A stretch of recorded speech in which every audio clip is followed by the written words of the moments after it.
आफ्नै कास्टसँग बिहे गर्दाखेरि त नर्मल अब मामा घर जाने यस्तो भनिन्छ नि, तर त्यस्तो हाम्रो चाहिँ छैन। जाँदाखेरि मम्मी मलाई चाहिँ भित्र छिर्न दिएनन् उनीहरूले, किन छिर्न दिएनन् भनेर त्यस्तो पनि प्रश्न आयो। तपाईँको बच्चाहरूलाई? हजुर त्यस्तो पनि आयो, तर मन भए पनि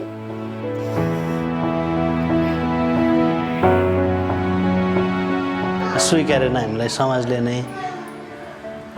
अब यो चाहिँ ठुलो हेलै हो भनौँ न, सामाजिक रूपमा पनि अनि आफ्नो मानसिक रूपमा पनि। किन हुन्छ यो भेद र भाव, मानिस सब एक नास। मदनलाई सोध माया के हो, मुनालाई सोध त्याग के हो। मानिस ठुलो दिलले हुन्छ, पीडामा मन सबै।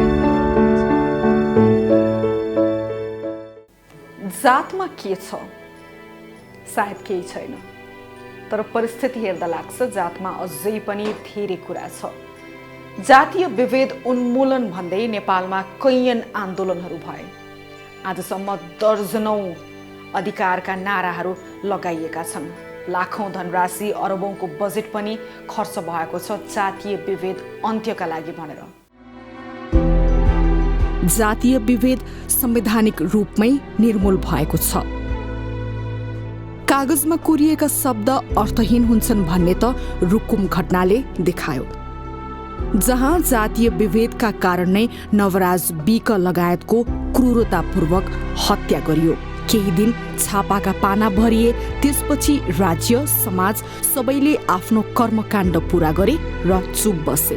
जातकै विषयलाई लिएर त आधुनिक नेपालमा कसले कसलाई के गर्ला, तर दूरदराज होइन, राजधानीमै जातलाई नै लिएर कति मानिस हरेक दिन पिल्सिएर बाँचेका छन्। कपनकी निर्मला श्रेष्ठ अझै पनि बुझ्दिनन् जातमा के छ, तर जातकै कारण जब उनी परिवार, आफन्त र समाजबाट एक्लिन्, उनी गम्न बाध्य हुन्छन्। के छ जातमा जसका कारण उनका आमा, बुबा, दाई, बहिनी सबै बीचमै छुटे। 8 वर्ष अघि निर्मलाको दिपेन विश्वकर्मासँग विवाह भएको हो। उनीहरूको अहिले 2वटा सन्तान पनि छ। भन्नै परेन भागी विवाह थियो, किनकि निर्मलाको परिवार यो विवाहको विरुद्ध थियो। भागेर विवाह भयो, समय अघि बढ्यो, तर परिवारसँगको मतभेद मनभेदमा बदलियो। परिवारकै तर्फबाट यस्ता विभेदहरू आउँदा सबैभन्दा नराम्रो पक्ष, नरमाइलो चाहिँ केमा लाग्छ? नरमाइलो त्यही अब मेरो चाहिँ कतैबाट सपोर्ट छैन भनौँ न, आफ्नो घर परिवारबाट पनि, अन्तबाट नि होइन। अनि मैले अलिकति नराम्रो गरेँ कि आफैलाई पनि त्यस्तो लाग्छ क्या कोही बेला। वर्षमा एकचोटि ससुराली हो, दसैँमा भनौँ या कुनै चाडबाडमा सबै जाँदा अब आफूलाई जानु नपाउँदा अलिकति नरमाइलो लाग्छ। उसलाई नि माइती जान रहर लाग्छ नि त अरू गएको देखेर। अनि त्यही मलाई चाहिँ अरू भन्दा नि अब सबै त आफै गरिराखेकै छ। चाडबाड यताउतिमा अब कमसेकम बोल्दै मात्र हुन्थ्यो भन्ने त्यो हुन्छ कि। घाउ पनि कस्तो, पीडा पनि कस्तो। आफ्नै आमा, बुबा, बहिनी, दाई त्यही कतै 15 मिनटको दूरीमा छन्, तर भेट नभएको वर्षौं भयो। अब यही 4 कोठा निर्मलाको संसार बनेको छ। संसार सानो छ, परिवार नजिकै भएर पनि नहुँदाको पीडाले भने उनलाई हरेक दिन सताउँछ। निर्मला चाहिँ तपाईँलाई नि विवाह गर्ने बेलामा जस्तो कोही जात ठुलो हुन्छ, कोही सानो हुन्छ भन्ने त्यस्तो कहिले लाग्यो? त्यस्तो त लागेको थिएन, त्यस्तो त सोचेको थिइनँ। अब घरबाट त्यस्तो नराम्रो सोचिदिनु भयो, अरू त त्यति। के भन्नुहुन्छ अहिले उहाँहरू? अहिले त बोलचाल छैन। अब पहिला चाहिँ अब उनीहरू सानो जात, यसरी बोल्नु हुँदैन, यसरी हिँड्नु हुँदैन, अब छरछिमेकले नराम्रो सोच्छ हाम्रो बारेमा भन्नुहुन्थ्यो बुवा मम्मीले चाहिँ। अब त्यो पनि बोल्न त बोलिरहेको थियौँ, घरमा नै आउनुहुन्थ्यो, अनि कहिलेकाहीँ सँगै स्कुल जाने त्यस्तै गर्थ्यो। तर मम्मीहरूले चाहिँ अब जस्तै स्कुल कन्टिन्यू गर्दा त्यस्तो केही भन्नुहुन्थ्यो, स्कुल छोडेपछि चाहिँ कहिलेकाहीँ आउनुहुन्थ्यो। मम्मीहरूले चाहिँ नभेट नबोल, अब छरछिमेकले राम्रो सोच्नुहुन्न अब भन्नुहुन्थ्यो। के भन्नुहुन्छ अहिले कहिलेकाहीँ कुरा हुँदा चाहिँ? कुरा त हुँदैन, त्यही फोन गर्छु, त्यो पनि एकचोटि रिङ जान्छ त्यसपछि व्यस्त हुन्छ। जहिले पनि त्यस्तै हो, बाबाकोमा चाहिँ मम्मीकोमा त गरेको छुइनँ। अलिअलि त नरमाइलो लागि नै हाल्छ होइन। त्यत्रो वर्षसँगै बसेको, अब नबोल्दा त अलिअलि नरमाइलो त लागिहाल्छ नै।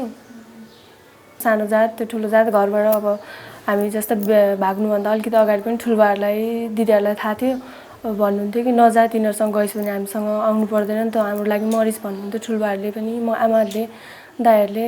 त्यो पनि म मतलबै गरिदिन्थेँ उहाँहरूको कुरालाई।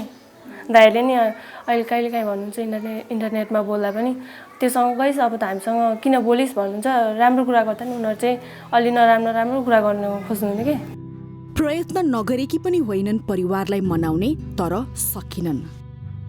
त हाम्रा लागि उहिले मरिसकिस्, यो वाक्य उनको मुटुमा खील जसरी गडेको छ, जसलाई न समयले भर्न सक्यो न त श्रीमानको मायाले पूर्ण सक्यो। आफ्नो परिवार मात्र होइन, पुरै इष्टमित्र समाज सबै टाढिएको छ।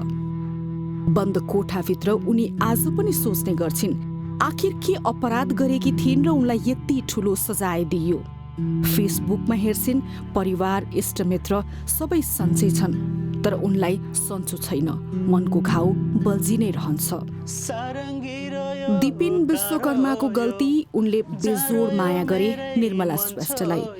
यो गल्ती हरेक दिन उनलाई समाज र परिवारले स्मरण गराउँछ, माया गर्नु अपराध हो भनेर। घरि के कुरा खेल्छ मनमा, घरि के खेल्छ, अब उसलाई नै सम्झिन्छु। उसलाई सम्झिँदा त्यही ऊ पनि अब कति अब अहिले पो अलिकति उयो भयो त, नत्र पहिला त एक्लो भएर बस्थ्यो। अब चाडबाडमा हुन्छ नि, एक्लो भएर बस्थ्यो। मैले किन यसो गरेछु आफैलाई उयो लाग्थ्यो क्या, तनाव लाग्थ्यो क्या। किनकि उनी सामाजिक रूपमै बहिष्करणमा परेका छन्। सामाजिक बहिष्करण मात्र होइन, मानसिक रूपमा पनि उनी विक्षिप्त भएका छन्। त कथित सानो जातको होस्, कथित तल्लो जातको होस् भनेर अस्वीकार गरेको भावना उनलाई सहन गाह्रो लाग्छ। यो कठिन मनोभावनालाई बिर्सिएर उनी आफ्नो सानो संसारमा भुल्ने प्रयास गरिरहेका छन्।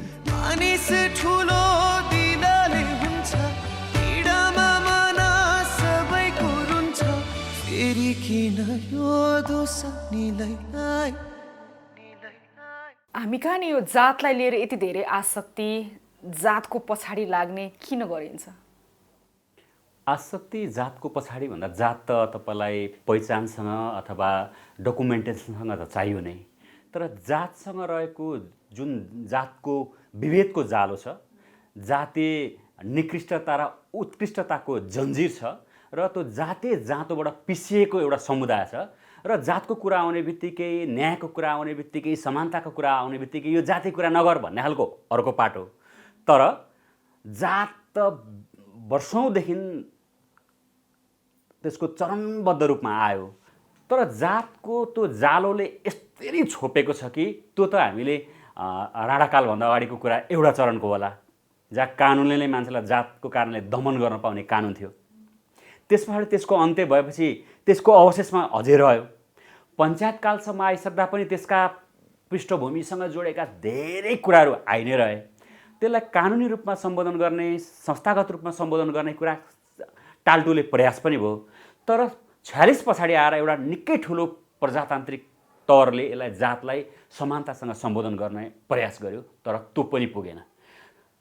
यही जातीय उत्पीडनलाई, जातीय विभेदको मुक्ति गर्छु भनेर माओवादीले कथित जनयुद्ध पनि गर्यो। त्यसले केही चेन्जहरू ल्याएका कुराहरू, सामाजिक न्याय र समावेशितामा केही संस्थागत कुराहरू गरेका पनि कुरा हो।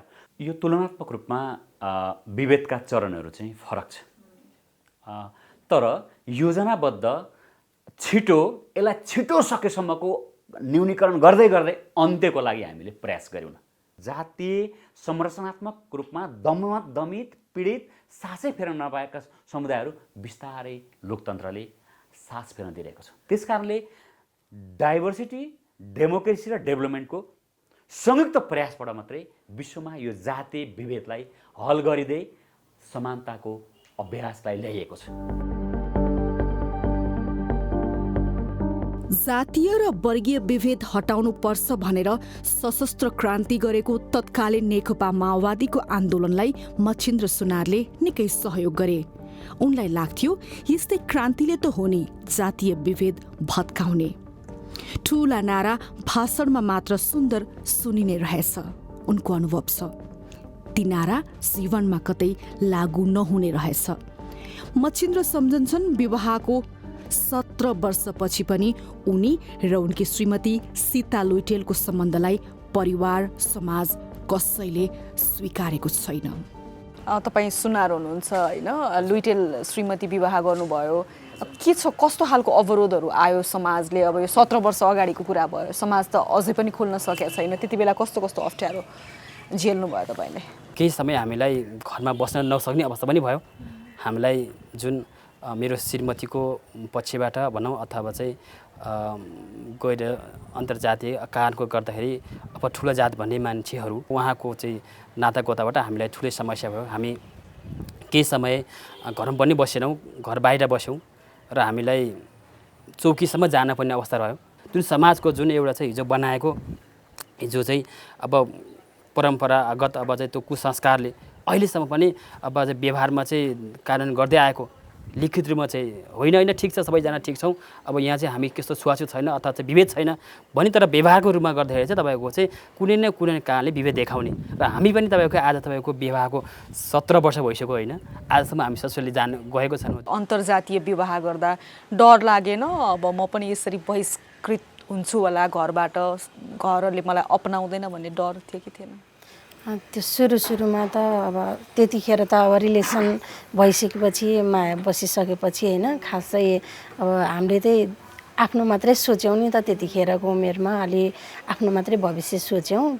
पहिला सामाजिक रूपले यताउति हेरेनौँ, अब पछि अरू मान्छेहरूले अलि यस्तो भन्दाखेरि यस्तो जात उस्तो जातसँग गई भनेर त्यस्तो भन्दाखेरि आफूलाई नराम्रो त लाग्थ्यो, तर पनि अब उहाँले माया गर्नुहुन्थ्यो, उहाँलाई हेरेरै हामीले मैले चाहिँ त्यस्तो सोचिनँ अरू केही पनि। 2 जना बच्चा पनि हुनुहुन्छ तपाईँहरूको होइन, बच्चाहरू चाहिँ मामा घर गएका छन् कि छैनन् यो 17 वर्षको दौरानमा? त्यस्तो अब छैन। अब हामी नै नगएपछि अब बाहिरी भेटघाट त भएको छ, तर बाहिरी भेटघाट भए पनि मामा घर यही हो। अनि यसरी मामा घर अरूमा मान्छे जाँदाखेरि नर्मल रूपमा अब अरू अब आफ्नै कास्टसँग बिहे गर्दाखेरि त नर्मल अब मामा घर जाने यस्तो भनिन्छ नि, तर त्यस्तो हाम्रो चाहिँ छैन। अब म नै नगएपछि मामा घर यो हो, यो आमा हो, यो मम्मीको आमा हो यस्तो भनेर खासै त्यस्तो पक्का छैनन् क्या उनीहरू। अब एकचोटि के भएको थियो भने हाम्रो दिदीको उसमा जाँदाखेरि अब सबैजना एउटै चाहिँ हुनुहुन्न, त बाहिरै बस त आउनुहुन्न भनेर यस्तो किसिमको पनि भएको थियो पहिला। अनि त्यसरी जाँदाखेरि मम्मी मलाई चाहिँ भित्र छिर्न दिएनन् उनीहरूले, किन छिर्न दिएनन् भनेर त्यस्तो पनि प्रश्न आयो। तर पनि हजुर त्यस्तो पनि आयो, तर मन भए पनि अरूले दिएको चोट र पीडा मान्छेले सजिलै भुल्न सक्छ, तर आफन्तले दिएको पीडाले जीवनभर बोल्दो रहेछ। त्यसैले त 17 वर्षपछि पनि उनीहरू दुवैको पीडा उस्तै छ।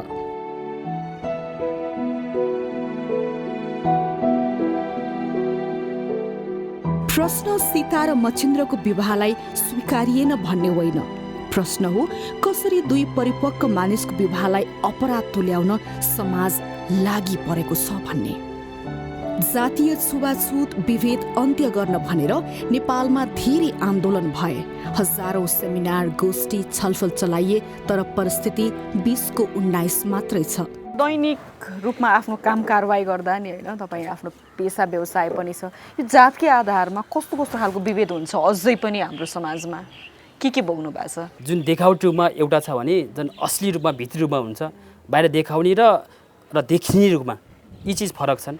अहिले पनि तपाईँ हामी जानुहुन्छ जो चाहिँ अब समान पढे लेखेको असमान चाहिँ हैसियत भए तापनि जहाँ कहाँ गएर ठोकिन्छ त्यो चाहिँ कुन जातको होइन, त्यो चाहिँ अब चाहिँ ब्राह्मण समुदाय अथवा उच्च समुदाय हो या चाहिँ दलित समुदाय हो होइन, त्यो किसिमको विभेद भइरहेछ। जो जस्तो दलित समुदाय छैनन्, विभिन्न काम गर्न सक्छन्, आफू इन्कम गर्न सक्छन्, 2-4 कक्षा पढे लेखेका छन् होइन, राज्य राष्ट्रिय अन्तर्राष्ट्रिय क्षेत्रमा पहुँच छ, तर सक्षम छन्, तर पनि के छ भने राज्यको हाम्रो देशको जुन शासन छ, शासनमा बस्ने व्यक्तिहरू हुनुहुन्छ, उहाँको हेर्ने दृष्टिकोण, उहाँको शैली, उहाँको शैलीको कारणले गर्दा पनि हाम्रो समुदाय उत्पीडन परिरहेको छ अहिले पनि। राज्यको निकायबाट चाहिँ सबभन्दा ध्यान दिनुपर्छ, जुन संविधानमा लिखित मात्रै भएर भएन होइन, व्यवहारमा आउने एउटा कार्य हुनु पर्यो, एउटा चाहिँ योजना हुनु पर्यो जुन चाहिँ साँच्चीकै व्यवहारमा आओस्। साँच्चीकै चाहिँ दलित समुदाय जुन राज्यले भनेको छ होइन, त्यो समुदायले उत्पीडन परेको समुदायले चाहिँ न्याय पाउने अथवा चाहिँ समान ढङ्गले बाँच्न पाउने एउटा चाहिँ सामाजिक न्याय भनौँ अथवा समानताको चाहिँ एउटा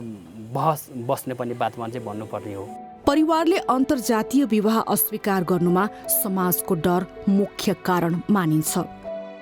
तपाईँ र म मिलेर बनाएको समाज जो देश विदेशका सारा खबर राख्छ, चन्द्रमा र चुच्चे रेलका योजनामा बहस गर्छ, तर मानिसलाई मानिस सरह व्यवहार गर्नुपर्छ भन्ने भुल्दछ। एउटा त समाजले बहिष्करण गर्यो, अरू यसको यो मानसिक रूपमा पनि अलिकति कमजोर पार्ने तत्त्वहरू हुँदो रहेछन्। यो विभेदका कारण तपाईँलाई कहिले लाग्यो मानसिक रूपमा अलिकति म कमजोर बनाइदिन्छु भनेर? अब सबैजना समाजमा अब चाडबाड आउँदाखेरि माइती जाने अनि यताउति जाने गर्दाखेरि जे चाड आए पनि मान्छेहरू अब आफ्नो कास्टमा बिहे गर्ने मान्छेहरू त माइती जान्छन्। चाडबाडमा उनीहरूले छोरी ज्वाइँ भनेर बोलाउँछन् होइन। त्यो बोलाउँदाखेरि चाहिँ आफूलाई अलि एकदम नराम्रो लाग्थ्यो, रुन मन लाग्थ्यो, किन यस्तो गर्यो होला भने जस्तो लाग्थ्यो। तर पनि उहाँले माया गर्नुहुन्थ्यो, फ्यामिलीमा राम्रो थियो। त्यो फ्यामिलीमा राम्रो हुनाले गरेर पनि मलाई मानसिक त्यस्तो तनाव चाहिँ कहिले पनि भएन। उहाँले अब चाडबाड जुनै चाडबाड आए पनि अब यो माइती जान पाउँदैन, उसलाई अब नराम्रो हुन्छ भनेर मलाई घुम्न लाने, हामी यताउति घुम्न जाने, रमाइलो गर्ने गरेर हिँड्थ्यौँ। कहिले पनि एक्लै पार्नु भएन। त्यही किसिमले गर्दा पनि खासै त्यस्तो मानसिक एकदम ऊ चाहिँ भएन। के हुनुपर्छ होला तपाईँलाई, के भइदिए हुन्थ्यो ताकि हामी सबैजना समान हुन्थ्यौँ जस्तो लाग्छ? समाजले हेर्ने दृष्टिकोणै चेन्ज होस् पहिला होइन। एकदमै यो जातीय विभेद, जातभात भनेको त यो मान्छेले बनाएको होइन। यो मान्छेले बनाएको रीतिरिवाज भन्दा पनि हामीले ईश्वरले त बनाउनु भएको दुई जात हो होइन। के अरे केटा मान्छे र केटी मान्छे भनौँ, महिला र पुरुष बनाएको यति मात्रै हो। तर यो जातभातमा काटी सबैको रातो रगतै आउँछ। दलित भन्दैमा कालो रगत, अब अरू जाति भन्दैमा रातो रगत त हुने होइन, काटे सबैको रगत रातै आउँछ। तर पनि मानिसहरूले अझै पनि बुझेका छैनन्। परम्परा भनेर भन्छन्, परम्परा रीतिरिवाज मान्दै हिँडेका छन्। तर पनि समाजमा अझै परिवर्तन हुनको लागि चाहिँ पहिला चाहिँ नयाँ जेनेरेसन आउनु पर्यो। अनि अब मान्छेहरूले पढाइमा अलि बुझ्दै जाँदाखेरि, राम्रो घर व्यवहार गर्दै जाँदाखेरि होइन, मान्छेहरू केटा मान्छेहरू आउजाउ यता हिँड्दा उता हिँड्दा साथीभाइमा जातभात विभेद नभइकन अलि राम्रोसँग मिलनसार गरेर हिँड्यो भने चाहिँ समाज परिवर्तन होला। त्यसपछि चाहिँ फ्यामिली पनि परिवर्तन होला। सीता लुइटेल, निर्मला श्रेष्ठ, मचिन्द्र सुनार, दिपेन विश्वकर्मा जस्ता हजारौं यो समाजले बहिष्करणमा पारेका पात्र हुन्। किनकि यिनलाई लाग्यो मानिस सबै उस्तै हुन्, जात त केवल मानिसले थोपरेको भ्रम मात्र हो भनेर उनीहरूको भावना हामी अनुभव गर्न सक्दैनौँ। जन्मदै कोही कुनै निश्चित जातमा जन्मिँदैमा सानो र ठुलो कसरी हुन्छ? व्यक्तिले छनौट गर्न नसक्ने कुरालाई कसैले सानो भनेर कसरी भन्न सक्छ? उनीहरूको पीडा अनुभव गर्न नसके पनि एकछिन अनुभूत गरौँ न, सायद उत्तर यही भेटिन्छ। जातमा के छ? सुन्दा सामान्य लाग्छ जातका कुरा, तर भोग्नेको पीडा असामान्य छ। ठुला ठुला अधिकारका कुरा, समावेशिताका कुराहरू हामी गर्छौँ, तर अझै पनि जातको सवालमा रूढिवादी सोचले जरो गाडेर बसेको छ हाम्रो मस्तिष्कमा। कोही अपरिचित भेट्ने बित्तिकै हाम्रो पहिलो प्रश्न आजको दिनमा पनि हुन्छ, के जात, के थर, के गोत्र? मानिसलाई मानिस सरह मात्र व्यवहार गर्ने समाज कहिले बन्यो?